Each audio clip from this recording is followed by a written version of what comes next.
আসসালামু আলাইকুম রহমতুল্লাহি বারাকাতু। আজকে আমরা কোরআনের শব্দাবলী এই বইয়ের 241 থেকে 260 পর্যন্ত যে শব্দগুলো আছে এই শব্দগুলো প্রত্যেকটা শব্দের অধীনে একটা করে আয়াত শিখবো, যাতে করে এই শব্দগুলো আমরা খুব সহজে মনে রাখতে পারি।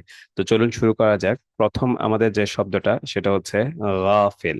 গাফিল শব্দের অর্থ হচ্ছে উদাসীন, অমনোযোগী। আর এই শব্দটারই বহুবচন হচ্ছে গাফিলাত, অর্থ হচ্ছে উদাসীন বা অমনোযোগী। কোরআনে এসেছে ওয়ামাল্লাহু বিগাফিলিন আম্মা তা'মালুন। আল্লাহ তোমাদের কাজ সম্পর্কে বেখবর নন বা উদাসীন নন। তারপরে শব্দটা হচ্ছে লূত। লূত অর্থ লূত আলাইহিস সালাম। কোরআনে এসেছে ওয়ালুতান আতাইনাহু হুকমান ওয়া ইলমান। আর লূতকে আমি হিকমত এবং জ্ঞান দান করেছি। এখান থেকে লূত শব্দটার অর্থ আমরা মনে রাখতে পারি। তারপরে শব্দটা হচ্ছে মুনাফিকুন। মুনাফিক শব্দের বহুবচন হচ্ছে মুনাফিকুন অথবা মুনাফিকাত। এই শব্দটারই স্ত্রীবাচক হচ্ছে মুনাফিকাত।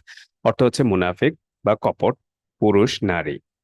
কোরআনে এসেছে ওয়ায়ুআযযিবাল মুনাফিকিনা ওয়াল মুনাফিকাত। আর তিনি মুনাফিক পুরুষ এবং নারীদের শাস্তি দেবেন। তাহলে এখান থেকে আমরা মুনাফিকিন এবং মুনাফিকাত দুটো শব্দই মনে রাখতে পারি। একটা হচ্ছে পুরুষবাচক, একটা হচ্ছে স্ত্রীবাচক বহুবচন।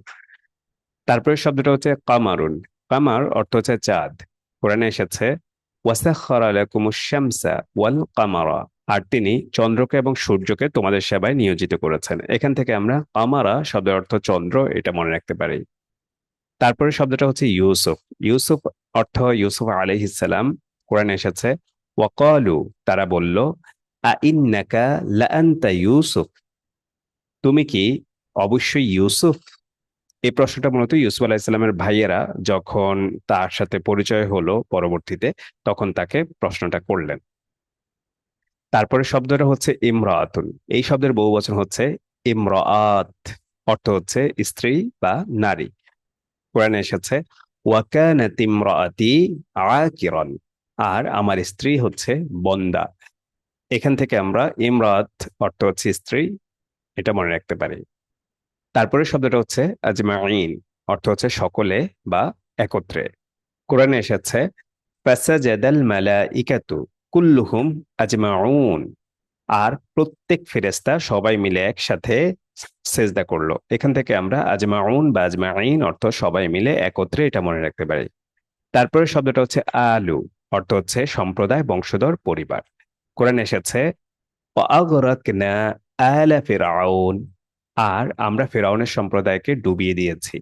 এখান থেকে আলা, আলু অর্থ সম্প্রদায়, এটা মনে রাখতে পারি। তারপর শব্দটা হচ্ছে বাতিল। বাতিল অর্থ হচ্ছে অর্থহীন, অন্যায় বা মিথ্যা। কোরআনে এসেছে ইন্নাল বাতিলা কানা যাহুকা। আর নিশ্চয়ই মিথ্যা বিলুপ্ত হয়। এখান থেকে বাতিল অর্থ মিথ্যা মনে রাখতে পারি। আর এছাড়া আমরা এমনিতেই বলি যে বাতিল হয়ে গেছে, জিনিসটা বাতিল হয়ে গেছে, এটা ফেলে দাও। তাহলে সেখান থেকেও আমরা মনে রাখতে পারি বাতিল অর্থ হচ্ছে বাতিল বা মিথ্যা। তারপরে শব্দটা হচ্ছে জাহিম। শব্দটার সাথে জাহান্নাম শব্দের মিল আছে। এটা অর্থ হচ্ছে জাহান্নাম বা জাহান্নামের আগুন। কোরআনে এসেছে উলাইকা আসহাবুল জাহিম। আর ওরা হচ্ছে জ্বলন্ত আগুনের বাসিন্দা। এখান থেকে জাহিম অর্থ জ্বলন্ত আগুন বা জাহান্নাম, এটা মনে রাখতে পারি। তারপরে শব্দটা হচ্ছে কাইদা। কাইদা শব্দের অর্থ হচ্ছে কৌশল, ষড়যন্ত্র বা চক্রান্ত। আমরা বলি যেমন নুরানি কায়দা, মানে কায়দা বা কোন কায়দায় কথা বলছে। এখান থেকে আমরা কায়দা অর্থ হচ্ছে কৌশল, এটা মনে রাখতে পারি। কোরআনে এসেছে আলাম ইয়াজআল কাইদাহুম ফি তাদলিল। সূরা ফিলের এই আয়াতটা মোটামুটি আমরা সবাই জানি। এখানে আল্লাহ তাআলা বলছেন তিনি কি তাদের চক্রান্ত নাশাত করে দেননি। এখান থেকে কায়দা অর্থ চক্রান্ত বা কৌশল মনে রাখতে পারি। তারপরে শব্দটা হচ্ছে মাজা। মাজা অর্থ হচ্ছে কি। কোরআনে এসেছে কলু মাজা কলা রব্বুকুম। তারা বলল তোমাদের রব কি বলল। এখান থেকে মাজা অর্থ হচ্ছে কি, এটা মনে রাখতে পারি। তারপরে শব্দটা হচ্ছে সাওয়াউন। সাওয়াউন অর্থ হচ্ছে সমান বা সরল। কোরআনে এসেছে ফাকাদ দাল্লা সাওয়া আস-সাবিল।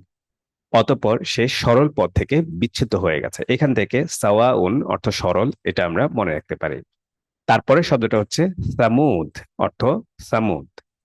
কোরআনে এসেছে ইন্না সামুদা কাফারু রব্বাহুম। নিশ্চয় সামুদ জাতি তার পালনকর্তাকে অস্বীকার করেছে। এখান থেকে সামুদ অর্থ সামুদ জাতি, এটা আমরা মনে রাখতে পারি। তারপরে শব্দটা হচ্ছে খাউফুন। খাউফুন অর্থ হচ্ছে ভয়।